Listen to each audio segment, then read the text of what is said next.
할렐루야. 제가 이번 안식년 휴가 동안 기독교 역사적으로 중요한 의미를 갖고 있는 그런 지역을 찾으려고 애를 썼는데, 그 중에 한 군데가 영국 최남단에 있는 사우샘턴이라는 그런 항구 도시입니다. 영국 축구 프리미어리그를 좋아하시는 분들은 사우샘턴 그러면 귀에 익숙하실 텐데, 대부분은 굉장히 좀 낯선 그런 도시죠. 근데 여러분, 우리가 추수감사절 기원을 얘기할 때 메이플라워를 타고 신대륙을 찾았던 청교도들 얘기하지 않습니까? 바로 청교도들이 메이플라워 호를 타고 처음으로 출항했던 곳, 그것이 바로 이 사우샘턴입니다. 거기 가면 이 메이플라워가 출항했던 그런 곳, 출항했던 부두가 아직까지도 남아 있습니다. 그리고 그 옆에 공원이 조성되어 있어요. 제가 펜바는 보지 못하고 들어가는 주차장 입구에 쓰여 있는 걸 찍었는데, 저렇게 공원이 조성이 되어져 있고, 그 공원 길 건너편에 메이플라워 기념비가 또 세워져 있습니다. 저 기념비에는 거기에 탔었던 102명의 이름이 이렇게 자세히 기록이 되어져 있습니다. 지금부터 400년 전 1620년 신앙의 자유를 찾아서 북미 대륙으로 떠난 날을 기념하는 뜻깊은 장소가 바로 저곳입니다. 청교도들이 신앙의 자유를 찾아서 영국을 떠났다고 그랬잖아요. 그것은 당연히 그들에게 종교적인 박해가 있었다는 얘기죠. 그래서 그 당시에 역사적인 배경을 보면 그때 영국의 왕이 제임스 1세였습니다. 제임스 왕과 그 당시 영국 국교회였었는데, 가톨릭이 아니라 영국 국교회는 왕권 신수설을 주장했습니다. 왕권이라고 하는 것은, 임금이 됐다고 하는 것은 하나님께로부터 받은 것이다. 그러니까 그 왕 앞에 절대 복종해야 된다. 그래서 영국 교회는 국교회가 되어서 주교도 왕이 임명을 했습니다. 천주교 같은 경우는 교황이 임명하지만 왕이 임명을 했어요. 그런데 청교도들은 그와 다른 입장을 취했습니다. 만약 국가 권력이 국민을 탄압하고 국왕이 폭군이라면 그런 왕은 퇴출시켜야 된다. 이게 청교도들의 입장이었어요. 당연히 왕은 자기와는 반대 입장을 가진 청교도들, 그를 탄압하고 감옥에 가두기도 하고 고문도 하고 심한 핍박을 가했습니다. 견디다 못한 청교도들, 결국 신앙의 자유를 찾아서 북아메리카로 떠나게 된 것입니다. 그들이 영국을 떠나기 전에 기도한 내용이 있습니다. 나라는 있어도 왕이 없는 곳, 교회는 있어도 교황이 없는 곳, 일상생활에서 영어를 사용할 수 있는 곳, 기름진 땅과 맑은 시냇물이 흐르는 곳, 그곳에 갈 수 있도록 기도했습니다. 그러기 위해서, 그 기도를 이루기 위해서 그들은 북미 대륙으로 건너가게 된 것입니다. 1620년 8월 5일 청교도들은 말씀드린 사우샘턴 항구에서 메이플라워를 타고 미 대륙을 향한 항해를 시작했지만, 초반에 배가 고장나 다시 귀향했다가 한 달 후인 1620년 9월 6일 102명의 청교도들이 승선하여 다시 출발하게 됩니다. 63일 동안 3,400마일, 키로로 하면 5,440km가 됩니다. 비행기로는 7시간이면 갈 수 있는 그런 거리지만 배를 타고 갑니다. 너무나 멀고도 긴, 그리고 위험한 항해 끝에 미국 동부 해안에 닷을 내렸습니다. 이 사람들이 탔던 배, 요즘 많이 타고 다니는 크루즈선이 아닙니다. 크루즈선은 모든 것이 갖춰져 있는데 태풍에도 쉽게 흔들리는 조그만 배, 거기에다가 선실의 환기 상태 불량하였습니다. 정말 비참한 그런 여건 속에서 신음하며 석 달을 풍파 속에 보내야만 했습니다. 겨우 도착해서 한숨을 돌리나 싶었는데 그들은 도착한 다음에 더 어려운 난관에 부딪히게 됩니다. 11월 중순에 도착한 그들은 강풍과 눈보라가 치는 혹독한 추위, 질병과 식량의 부족, 원주민들의 냉대, 들짐승들의 위험, 거할 집 하나 없는 그런 절박한 상황을 만나게 되었습니다. 그러다 보니 6개월이 지났을 때 102명 가운데 절반 정도가 운명을 달리했습니다.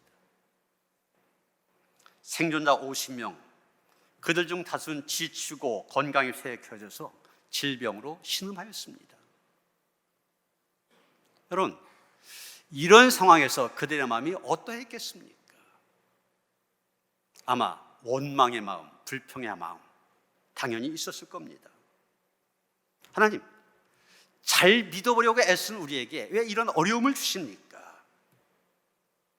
우리가 고향 친척, 또 우리가 살던 삶의 터전 다 버리고 신앙의 자유를 찾아 여기까지 왔는데 그런 우리에게 젖과 꿀이 흐르는 가나안 땅을 준비하셨어야지 이게 뭡니까? 아마 원망한 마음이 컸을 것입니다. 그러나 여러분, 우리 하나님은 오늘 설교의 제목대로 악을 선으로 바꾸시는 하나님이십니다. 그리 처한 현실, 악 정도가 아니라 최악이었습니다. 그렇지만 하나님은 그 악을 선으로 바꾸셨습니다. 그들의 그 수고의 결과가 바로 미 합중국의 탄생이요, 그들은 미국 건국의 아버지라 이렇게 불리게 되었지 않습니까? 청교도 정신이 바로 미국 건국의 정신이라 이렇게 인정이 되어질 정도로 그들은 미 합중국의 분명한 신앙적인 도덕적인 기초를 다졌습니다. 세계 최고의 대학이라고 하는 하버드, 예일, 프린스턴, 이런 대학들 다 청교도 신앙을 가진 사람들에 의해서 세워진, 이 청교도에 의해서 세워진 그런 학교들입니다. 이 대학에서 청교도 신앙으로 교육받은 그런 사람들이 자라서 미국의 지도자들이 되어서 오늘의 미국을 이루게 된 겁니다. 미국 대통령은 취임할 때 성경에 손을 얹고 선서합니다. 바이든 대통령도 이렇게 그 부인이 성경을 이렇게 바치고 그 위에 손을 얹고 선서하지 않습니까? 초대 대통령인 워싱턴이 처음으로 대통령 선서를 한 다음에 성경에 입을 맞추었고 또 선서 말미에 하나님이여 저를 도우소서 이렇게 기도하였는데 이것이 이런 성경에 손을 얹고 선서하는 전통이 되었다고 그럽니다. 미국 돈 달러라고 그러는데 지폐도 있고 동전도 있습니다. 그런데 지폐나 동전에 똑같이 쓰여져 있는 말이 있습니다. In God we trust. 우리는 하나님을 믿는다. 하나님을 신뢰한다. 돈이 아니라 권력이 아니라 하나님을 믿는 믿음, 이게 바로 청교도 정신이요, 미국이란 나라 그 밑바탕에 흐르고 있는 건국 정신인 것입니다. 이렇게 미국이란 나라 믿음의 기초에 세운 그런 나라가 되어서 여러분 이제까지 세계에 얼마나 선한 영향력을 끼쳤습니까? 우리나라도 빚을 많이 졌잖아요. 미국이란 나라가 있었기 때문에 우리가 8.15 해방을 맞이할 수 있었고, 미국이란 나라의 도움이 있었기 때문에 6.25 전쟁, 하마터면 우리나라 전국토가 공사될 뻔했었는데 그것을 막을 수 있었지 않습니까? 우리 하나님, 악을 선으로 만드셨기 때문입니다. 이제 오늘 성경으로 들어가 봅니다. 우리는 오늘 본문에 나오는 요셉의 삶을 통해서도 악을 선으로 바꾸시는 하나님을 보게 됩니다. 오늘 말씀의 배경을 보면은 요셉의 초청으로 애굽에 들어가 살던 야곱이 죽게 되자 야곱의 아들들은 아버지의 유언을 따라 그 시신을 애굽에 장사 지내지 아니하고 멀리 가나안 땅 막벨라 굴까지 운구하여서 조상들의 묘소에 안장하고 다시 돌아오게 됩니다. 그런데 그 돌아온 다음이 문제였습니다. 장례식을 잘 치른 다음에 형들은 불안해하기 시작했습니다. 두려움에 사로잡혔습니다. 이유는 다른 거 아닙니다. 아버지 야곱이 살아 계실 때는 괜찮았는데 이제 아버지 야곱이 죽고 장례식도 끝났으니 이 형들의 마음속에는 보호막이 깨졌다, 이런 생각이 든 것입니다. 지금까지는 아버지 야곱이 형들의 보호막이 되었었는데 그 아버지가 세상을 떠나신 겁니다. 그러니 이제 저 요셉이 자신의 과거의 잘못을 다시 끄집어내어 그것에 대해서 안갚음, 복수나 하지 않을까, 이런 염려를 하게 된 것입니다. 15절 말씀 보시면 요셉의 형제들이 그대의 아버지가 죽었음을 보고 말하되 요셉이 혹시 우리를 미워하여 우리가 그에게 행한 모든 악을 다 갚지나 아니할까, 이런 일이 생기지나 않을까 형들은 고민하기 시작한 것입니다. 16절 이하의 말씀 여러분 이해하기 쉽게 제가 표준 세번역 성경으로 읽습니다. 요셉에게 전가를 보냈다. 아버지께서 돌아가시기 전에 남기신 유언이 있습니다. 아우님에게 전하라고 하시면서 너희 형들이 너에게 몹쓸 일을 저질렀지만 이제 이 아버지는 내가 형들의 허물과 죄를 용서하여 주기를 바란다고 하셨습니다. 그러니 아우님은 우리 아버지께서 섬기신 그 하나님의 종들인 우리가 지은 죄를 용서하여 주시기 바랍니다. 지금 두려움 속에서 용서를 구하는 형들에게 요셉이 반문합니다. 19절 20절 말씀 제가 세번역으로 또 봅니다. 두려워하지 마십시오. 내가 하나님을 대신하기라도 하겠습니까? 형님들은 나를 해치려고 하였지만 하나님은 오히려 그것을 선하게 바꾸셔서 오늘과 같이 수많은 사람의 생명을 구원하셨습니다. 요셉은 말합니다. 내가 하나님을 대신하기라도 하겠습니까? 이게 무슨 뜻입니까? 내가 하나님을 대신하여서 원수를 갚겠다는 얘기입니까? 내가 어떻게 하나님의 심판의 자리에 앉을 수 있겠습니까? 이런 얘기입니다. 요셉의 이 말 속에는 피조물인 인간이 어찌 역사를 주관하시는 그 하나님의 섭리에 간섭할 수 있겠느냐, 이런 신앙 고백이 담겨 있습니다. 다시 말해서 하나님의 섭리에 대한 믿음이 담겨 있다는 얘기입니다. 사실 요셉 씻을 수 없는 상처를 많이 가졌던 사람입니다. 형들에 의해서 깊은 구덩이에 던져졌습니다. 사실 죽이려고 그랬던 거죠.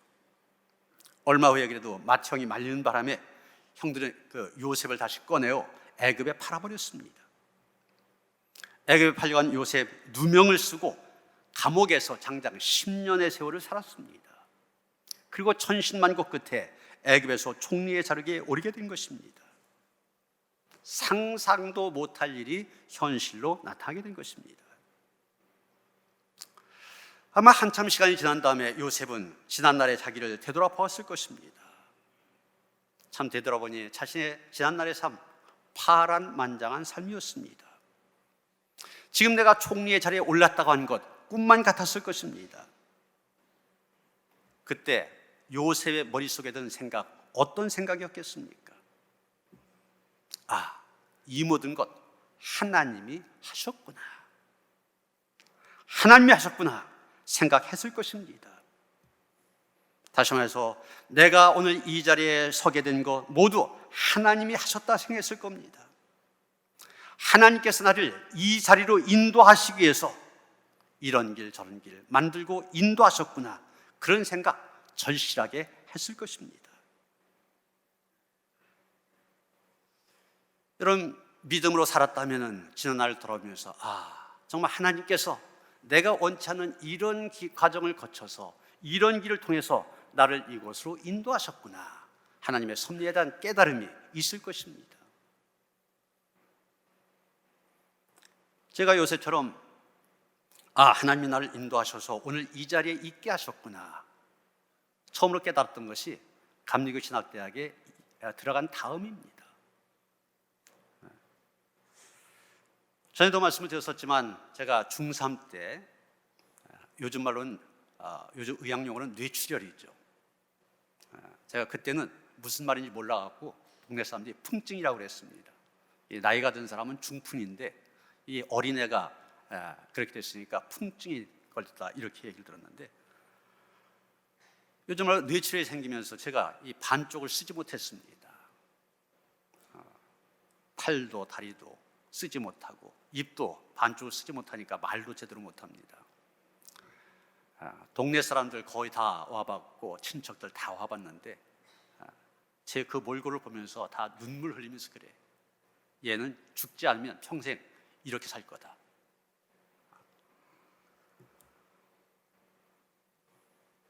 여러분, 중학교 3학년짜리가 반신불수가 되어서 반을 쓰지 못한 채 누워 있습니다. 제가 한 달 동안 누워 있었어요. 최악 아닙니까? 가장 건강하고 가장 생기 있을 때 그런 모습. 그래도 한 달 만에 하나님께서 살려주셔서 자리를 박차고 일어섰습니다.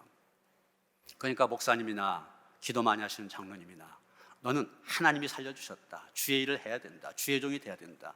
그때부터 제가 그런 얘기를 듣기 시작했습니다. 제가 신학교 들어가기 바로 직전에도 저는 최악의 상황을 만났었습니다. 저는 가난한 농부의 아들, 대학 가는 게 쉽지 않았잖아요. 그때가 70년대, 제가 76학번이니까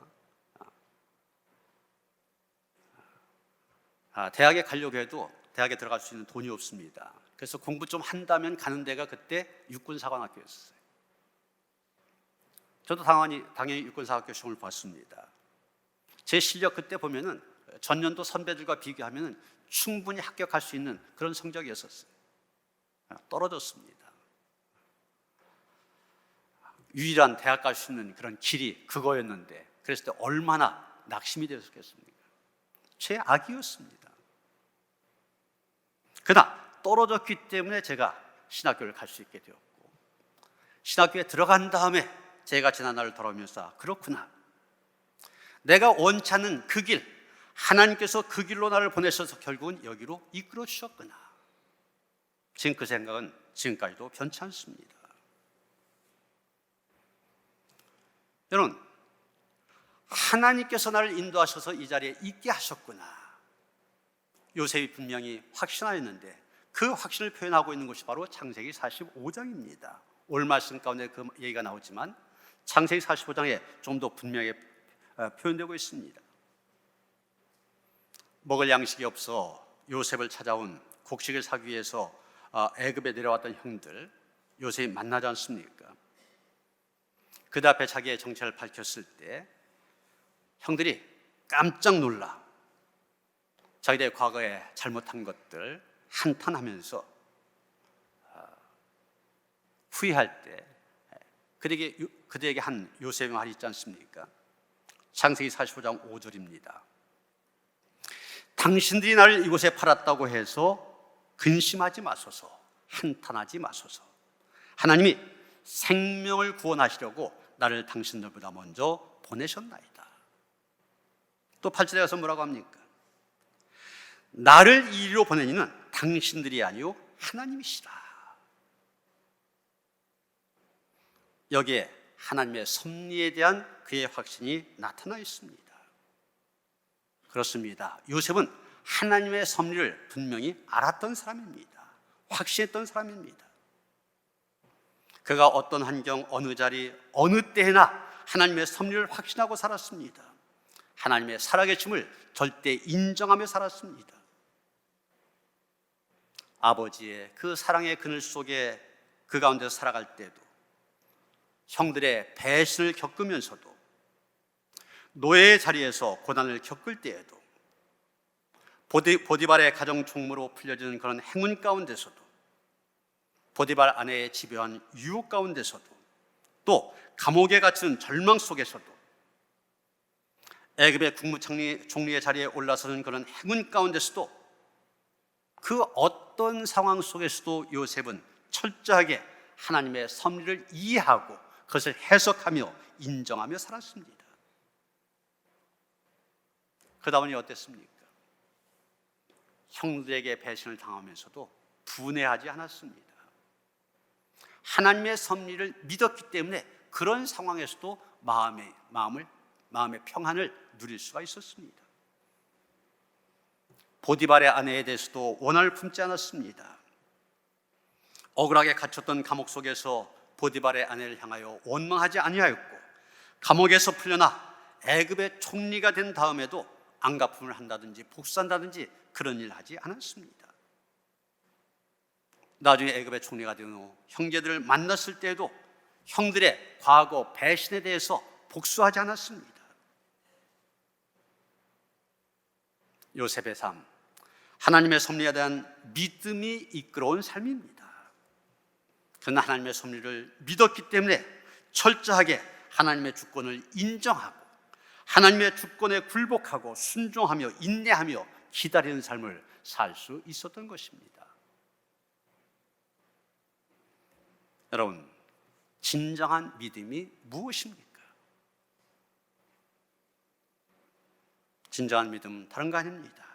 하나님의 주권을 인정하고 사람의 겉모습을 쓰지 아니하고 묵묵히 하나님의 섭리를 믿는 것입니다. 내 힘으로 원수 갚으려고 하지 아니하고 분해하지도 아니하고 복수의 기회가 와도 용서하는 삶을 살아가는 것, 그것이 바로 진정한 믿음입니다. 여러분, 빙점이라는 소설로 노벨 문학상까지 받은 미우라 아야코라고 하는 그런 작가가 있습니다. 그는 평생 동안 병을 몸에 달고 살았습니다. 24살부터 13년 동안 폐결핵을 앓았습니다. 회복된 다음에 결혼을 하였는데 이번엔 척추 쪽에 희귀 질환이 생겨서 또 고생을 합니다. 파킨슨 병에 걸려서 고생하였고 나중에는 암에 걸려 또 고생을 하였습니다. 근데 그녀는 그런 고통과 아픔 속에서 정말 빛나는 여러 작품들을 쏟아내다시피 했습니다. 그리고 마침내 아프지 않으면 이런 제목의 시를 썼습니다. 아프지 않으면. 이 시 속에서 그녀는 이런 고백을 합니다. 아프지 않으면 드리지 못할 기도가 있습니다. 아프지 않으면 듣지 못할 말씀이 있습니다. 아프지 않으면 접근하지 못할 성전이 있습니다. 아프지 않으면 우러러 보지 못할 거룩한 얼굴이 있습니다.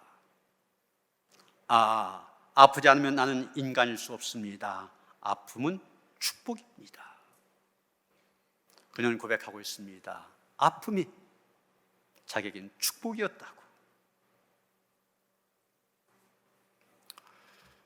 여러분, 요셉의 삶을 생각할 때 그의 삶이 우리에게 주는 분명한 메시지가 있습니다. 그것은 절대로 하나님을 앞서가선 안 된다고 하는 것입니다. 매사 하나님을 앞서가지 말라는 것입니다.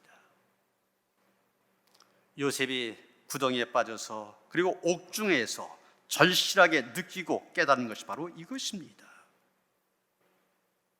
하나님보다 앞서가지 말아라.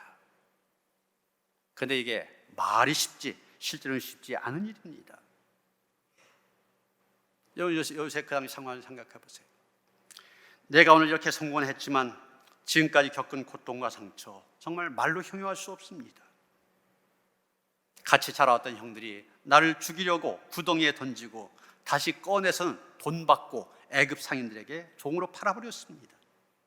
그리고 아버지한테는 짐승들에게 찢겨 죽었다고 거짓말하였고, 그 때문에 내가 종살이 하였고 그러다가 누명 쓰고 10년 동안 옥살이까지 하였습니다.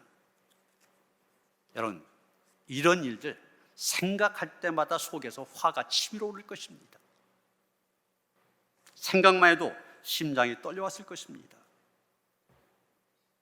이런 끔찍한 일을 평생 동안 겪었는데 어떻게 그런 원인 제공자가 된 형들 용서할 수 있겠습니까? 그런데도 요셉은 형들을 용서했습니다. 그것은 내가 지금 여기에 와보니 이 일 모두 형들 때문이 아니라 모두 하나님의 은혜였고 섭리였다고 하는 것을 알았기 때문입니다. 바로 이 길로 나를 이끌시기 위하여 하나님께서 형들을 활용하셨다, 이것을 알았기 때문입니다. 그래서 19절에서 이렇게 고백한 것입니다. 요셉이 그대에게 이르되 두려워하지 마소서, 내가 하나님을 대신하리이까. 이 말이 바로 그런 의미입니다. 나를 여기까지 인도하신 것은 형들 때문이 아니고 하나님의 계획이었고 섭리였고 인도였다는 얘기입니다. 그러니까 누가 이것을 막을 수 있겠느냐? 오늘 우리에게 있는 문제 가운데 하나가 바로 너무 하나님보다 앞서가려고 한다고 하는 것입니다. 그래서 불필요하게 애를 쓰고 수단을 쓰고 욕심을 내게 됩니다. 내 경험, 내 방법을 가지고 하나님보다 앞서 달려가려고 합니다. 그러다 보니까 실패하게 된 것입니다. 그러면 어떻게 합니까? 눈물을 흘리면서 왜 나에게 이런 고난을 주냐? 주저앉아 기도합니다. 그렇지만 여러분, 누가 그에게 그 고난을 주었습니까? 하나님보다 앞서가면서 자기 마음대로 하다가 자기가 초래한 고난 아닙니까? 하나님보다 앞서가면 안 됩니다. 이것이 요셉을 통하여 하나님께서 우리에게 분명하게 주시는 메시지입니다. 분명 하나님은 하나님의 방식으로 일하십니다. 그 방식, 바로 사람들이 범한 악이 있고 실수가 있는데 그런 것들을 바꾸어 선으로 만들어가는 방식입니다. 20절을 다시 봅니다. 당신들은 나를 해하려 했으나 하나님은 그것을 선으로 바꾸사 오늘과 같이 많은 백성의 생명을 구원하게 하시려 하셨나니. 요셉의 형들, 요셉을 미워하며 애굽의 노예로 파는 악을 저질렀습니다. 그러나 하나님은 그 악을 바꾸어 이스라엘과 애굽에 있는 많은 백성의 생명을 구원하는 선으로 바꾸셨습니다. 이것이 하나님께서 일하시는 방식입니다.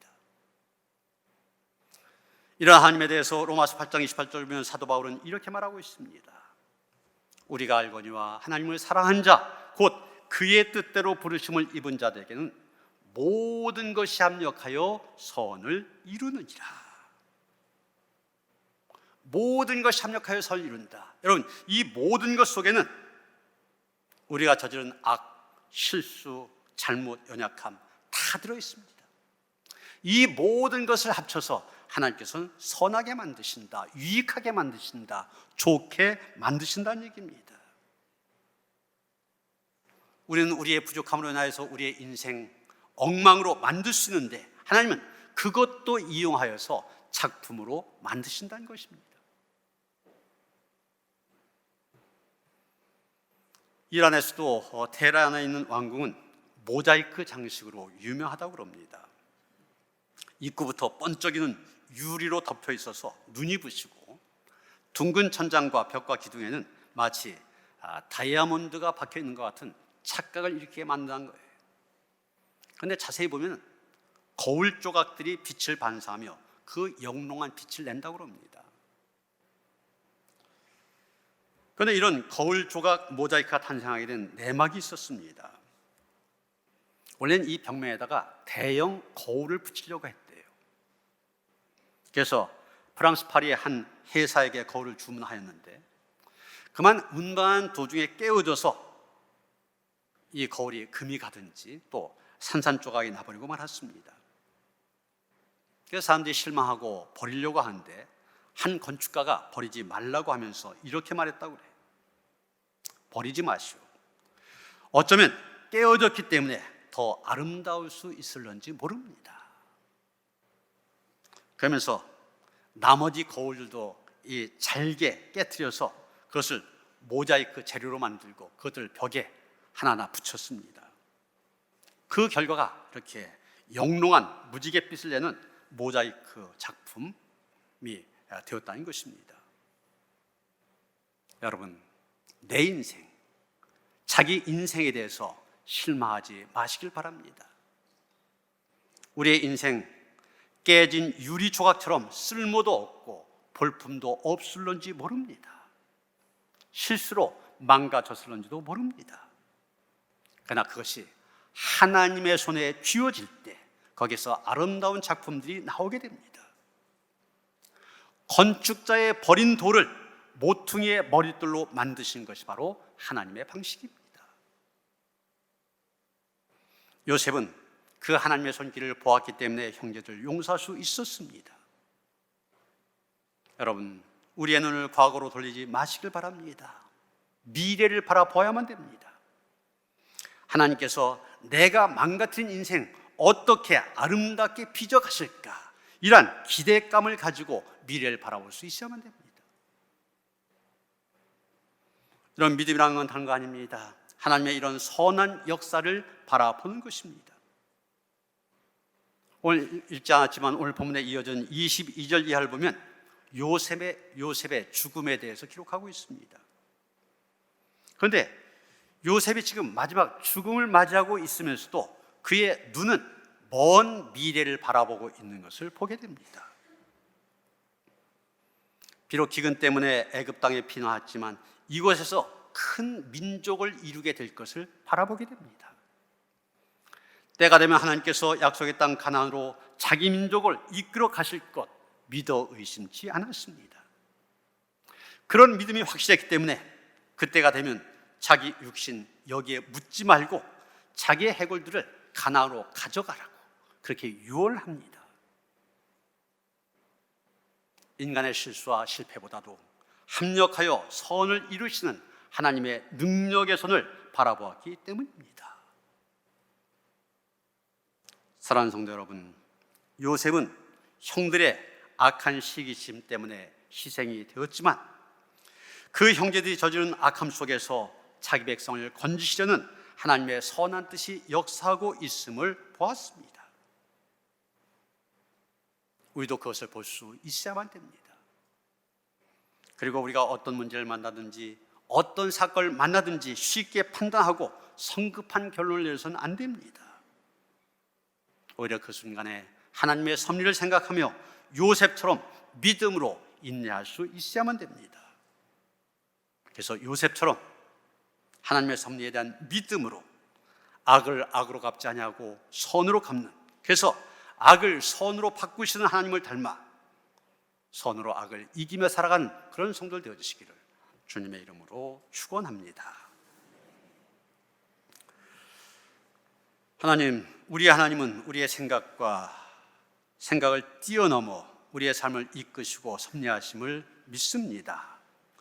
내가 이해하지 못한다고 해서, 내가 알지 못한다고 해서 쉽게 낙심하며 실망하지 말게 하시고 우리의 눈이 하나님의 섭리에 대해 열려지게 하여 주셔서 볼 수 있게 하시고 그 인도하심, 섭리하심을 따라서 복된 길을 걸어갈 수 있도록 함께하여 주시옵소서. 예수 그리스도 이름 받들어 기도하였사옵나이다. 아멘.